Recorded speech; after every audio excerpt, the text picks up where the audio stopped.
if you have never experimented with this before, or you've never even heard of it, I highly recommend you check out this video and give it a go. I made a video on this several years ago. There's a lot of people new in the hobby now, and a lot of people new to the channel may have not ever heard of this. If you already use FT8 or JS8 call or any digital mode that requires a sound card interface to link between your computer and your ham radio, you already have everything you need to try this. This is really pushing the absolute extreme for global propagation reports across the globe. I bet you really want to see what an eighth of a watt can do out of your antenna across the world. And it's called WSPR, WSPR, Weak Signal Propagation Reporter. I've used this in the past, and I'm going to show you again. I run it on the WSJTX software, and I'll show you how I have my stuff set up and what it's doing. But essentially, this is how this works. I have in the hobby gravitated to weak signal like moon bounce and 2 meter and 70 centimeter terrestrial, trying to really push the extreme for weak signal and see how far I can get. When everybody says, oh, well, the band's not open, the band's dead, oh, I can't hear anybody because nobody's on the scope.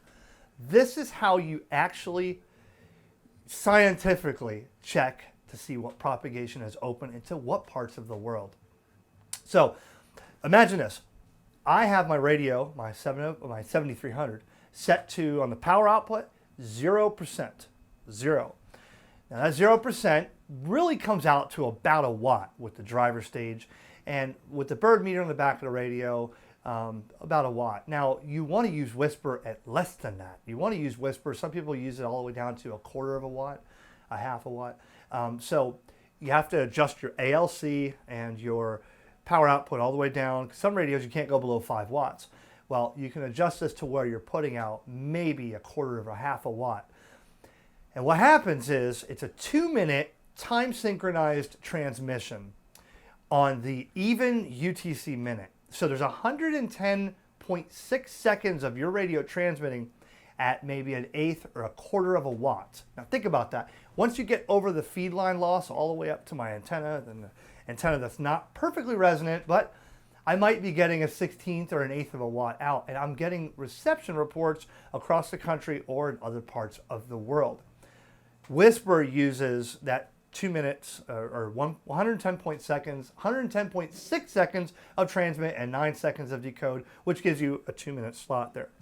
And at a very low power, the duty cycle is really not, it's not pulling that many amps of current. So this thing can run, some people let it run all day long, the radio never gets hot, and it'll give you an idea of how propagation changes based on the D and E and F1 and F2 layers in the atmosphere and solar activity and more, okay? Or you can A and B antennas together and do them time synchronized, do this one for 2 minutes, receive, and do this one for 2 minutes, receive, and see what your antenna is doing.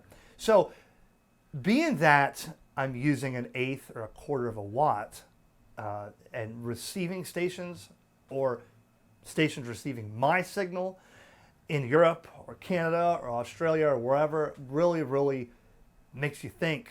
When people say the bands are in terrible condition, how can a 6 hertz slot at an eighth of a watt at the tip of my antenna make it across the world consistently hour upon hour? Well, that's what's fun about trying this. And it's not interactive. It's not keyboard to keyboard. You're not making logs. You're not filling up your logbook with this. This is specifically to test propagation in radio waves. But when you see how many stations report your spot, and if you can get it down to a 16th of a watt or hardly anything, and you're seeing stations receiving you, that really tells you something about the way the band works. And you could try it with a spreadsheet of your own and do it morning, afternoon, and evening, kind of like a CW beacon, but you can see a lot more. Let me take you to the radio real quick and show you about this. I want you to give this a shot.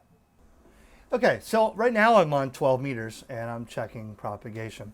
You can see that I have my radio set to 0% output power, which doesn't mean zero, nothing at all, because you have the driver stage driving the PA stage, the final stage. So, different radios will vary. Sometimes you can't go that low. And you can use an attenuator. You could also use your ALC, but you notice my ALC drive is way down. I mean, if I can get 1 bar like that, I am barely transmitting any kind of power there whatsoever. I don't have the bird on there right now, but you can see you don't want, the idea of this is not, guys, not to run a friggin' amplifier and do something silly like that, because you're not even making contact at this point. So get off the tubes for a minute, get off your ALS 600, and just use this at 0 output power and drive your ALC as low as you possibly can. Okay, and right now I am transmitting. So I'm using the WSJTX software. I'm going to show you that. The difference is huge between 0 and 1%. I mean, you don't want to do that. You want to drive this as low as possible. And I'll show you in the settings on the software how far the power levels go down for your report, your spot. But so I'm transmitting now, and another thing to know is you're never really gonna, I have heard it, but you're not going to a frequency and seeing if you can hear anything before you do this. Decoding signals 28 or 30 dB below the noise floor means you're not going to see anything. You're not going to hear anything, and somehow you're going to have a report. Right now, I'll show you. I have 1, 2, 3, 4, 5, 15, 17 stations on Whisper right now that are minimum 1,100 kilometers all the way up to 4,000 kilometers that I'm receiving. Hopefully they are using very low power, or one of those guys can have no reason at all to run 5 watts, and you're going to see them every single time. The idea is to try this with almost no power. If you can get a light bulb, try a light bulb. Tune up a light bulb and see if you can get that working at 1/4 watt as an antenna. Try a dummy load. I know dummy loads are not supposed to radiate, but I've heard of people doing this on a dummy load. So it'll give you an idea. If you if you can hear somebody or somebody can hear you on a dummy load, then the band must be open. That's my goal here. So I'm going to go up to the software here and show you just a second. The website you're going to want to refer to with this project is WSPRnet.org, whispernet.org. And you won't see a map here yet until you start making spots. So let me show you what I've done. And we'll get into WSJTX software, but usually, I know you used FT8 or FT4. You're up here, right? Look down here. Whisper, right? I use Q65 for moon bounce. Whisper is weak signal propagation reporter. Now, before we start there, I'm going to show you the map. Okay, now, early this morning, on 10 meters, you can see when you first go here, okay, you won't have a map till you make a spot. So you go down here, choose your band and the mode. I just leave it on all.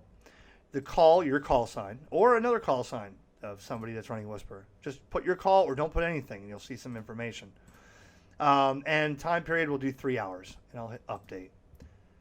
Now, 3 hours ago, most of the United States was in the dark. It was daylight here on the East Coast, and this is what I see. Is that, after a few transmissions, 2 minutes long each, my signal was being heard here in the northeast, okay? One into Texas. And that's at like 1/8 watt. So think about it. If I'm putting 1/2 watt in, and by the time I factor in the feed line loss, the LMR 400 with the connectors, and then the length, and then a 1.6 to 1 SWR on 10 meters on this off-center fed 80 meter dipole, which is not even positioned like an inverted V or equal. It's kind of along, one side over here in the trees, one side over here, and it's folded. It's not, perfect. And this is where my signal was being received. If I go down here to 12 meters, which is what I'm on right now, it's just beaconing. And you can leave this run all day. And you can leave it receive all day. You can leave it run transmit all day. It's not going to use much battery or electric. It's not going to get that hot. It is a full duty cycle mode, but at 1/8 watt or 1/4 watt, whatever you can get your radio down to, it's not going to draw much. So 12 meters I'm on right now. And that's what I'm getting. Now, a couple hours ago, this was 3 hours ago. Yeah. 3 hours, time period 3 hours, so mostly 3 hours. And you can see that I had more over here to the west coast when they weren't even in sunlight yet on 12 meters compared to 10. But it looks like the same propagation up here for 10 and 12 meters from Florida, okay? And we'll check another one here. Let's check 17 meters I did earlier. All right, now this is what I got on 17. Again, USA was not even full of sunlight yet. It was sun here. It was maybe 7 o'clock in the morning, 8 o'clock in the morning, and had this thing running. And look, 17 meters Now, later on, I'm going to try it, and you're probably going to see when you try this later on that all of a sudden, wow, it's open to Europe. You know, I could tell right now, I could go up 1% or maybe to a half a watt or 1 watt and maybe make it into Europe. But I really want to see what it's doing with practically an immeasurable amount of power. That's what I'm looking at. All right, and then on PSK Reporter, I use this a lot for FT8 and other digital modes. But you will see that on Whisper here, I don't have nearly as many spots on the Whisper map here. Let's go 12 meters, let's say, because it's running on 12 right now. Yeah, see, so that's 12 meters. There's not that many here. So it's not like what you see here for 12 meters, okay? Or actually, yeah, see, there's a 3-hour count of 12 meters there, and there's a 3-hour count of 12 meters right there on PSK Reporter. So I choose WhisperNet to check that out.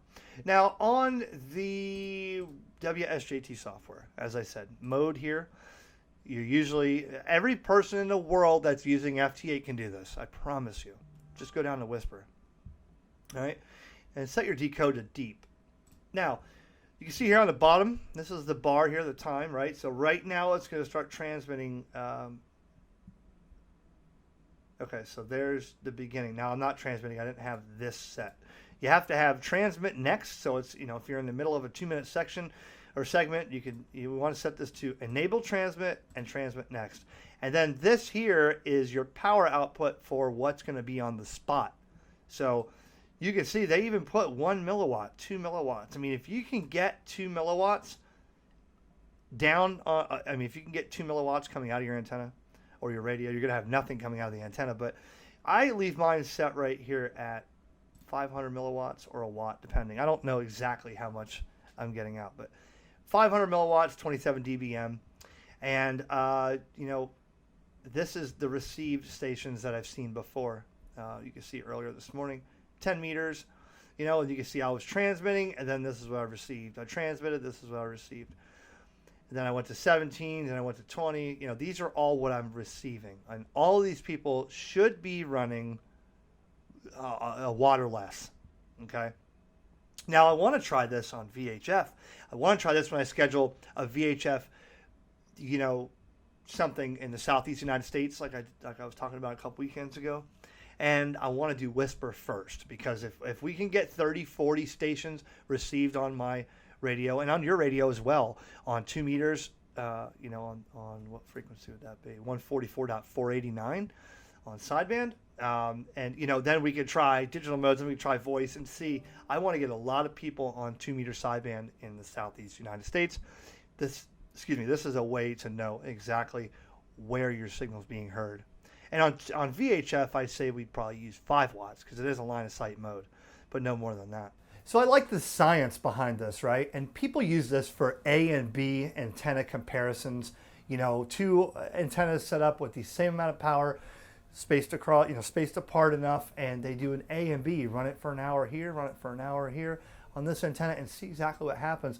I like the band propagation tracking. I like to see when there's a band opening. I like to see, wow, if suddenly it starts pouring into Australia, and there's a lot of stations hearing me on 800 milliwatts, I mean, there's a band opening in Australia.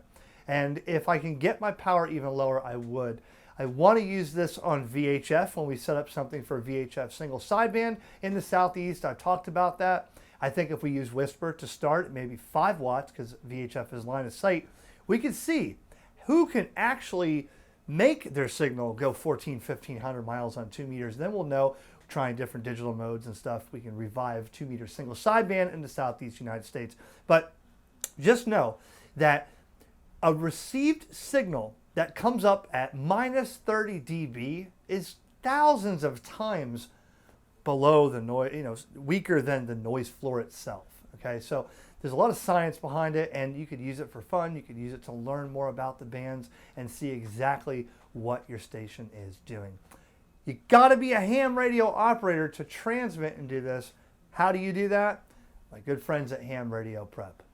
Ham Radio Concepts is brought to you by HamRadioPrep.com. It's never been easier to learn about ham radio before you take the exam. And Ham Radio Prep makes it fun and guarantees your success. Visit HamRadioPrep.com. Use the code ERIC20 to instantly save 20% off every course you buy. Remember the name, HamRadioPrep.com.